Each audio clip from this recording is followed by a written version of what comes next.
But Miss Grimes, she liked it when Kevin and Marcia tried to be the best at everything.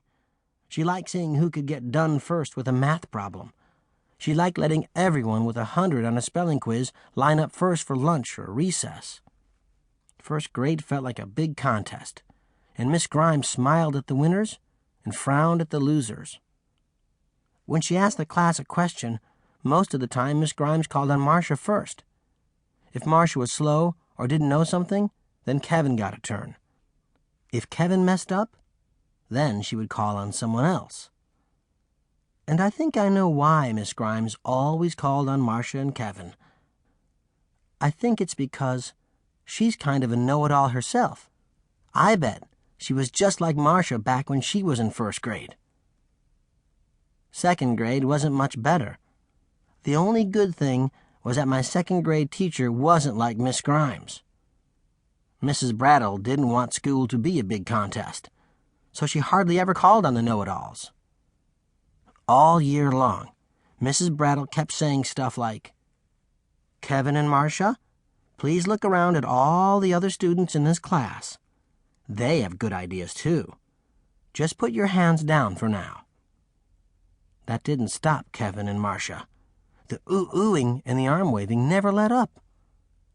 But last year, when I was in third grade, that's when things got out of control. And I guess it was partly my fault. And Mrs. Snaven, my third grade teacher, she had something to do with it. And so did the principal, Mrs. Carp. And so did this guy named Mr. Lenny Cordo over at Wonky's supercomputer store. He had a lot to do with it. Because Mr. Lenny Cordo came to my school one day back when I was in third grade. And Mr. Lenny Cordo told me that he had a present for me. Something really wonderful. Something I had been wishing for. But there was one small catch. Because there's always at least one small catch. And this was the catch. Before Mr. Lenny Cordo could give me this wonderful thing that I wanted so much, I would have to do something. I would have to turn myself into Jake Drake.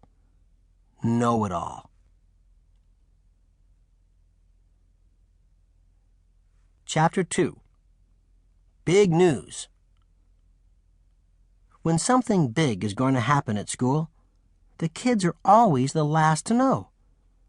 First, the principal and the teachers and the other grown-ups get everything figured out. Then they tell me and my friends about it, which doesn't seem very fair, but that's how it happens. So, one Tuesday morning before Christmas vacation, there was an assembly for the kids in third grade, fourth grade, and fifth grade. I sat up front with all the other third graders. The principal looked huge. Mrs. Carp is always tall, but standing up on the stage that morning in a green dress, she looked like a giant piece of celery. There was someone else on the stage. It was this man I'd never seen before. He was wearing a yellow sport coat and a purple tie with green polka dots. It was the first time I had ever seen a yellow sport coat. Or a purple tie with green polka dots. I thought maybe he worked for a circus. He sat on a folding chair, and he had a wide roll of paper lying across his lap. It was noisy in the auditorium. Then Mrs. Carp held up 2 fingers and leaned toward the microphone. Mrs. Carp should not be allowed to have a microphone. She doesn't need one. Every kid in the school knows how loud she can yell. When Mrs. Carp yells, it feels like the tiles are going to peel up off the floor and start flying around. No one wanted to hear Mrs. Carp yell, and especially not into a microphone. So it got quiet in about 1 second. Mrs. Carp said, "Good morning, students." And then she paused. So all of us said, "Good morning, Mrs. Carp." Then Mrs. Carp said, "I have some good news this morning. The people at Wonky's supercomputer store have been talking to our Board of Education, and in just 1 month, our school is going to have 20 brand new computers for our media center. 20 new computers. Isn't that wonderful?" Mrs. Carp paused, so all the kids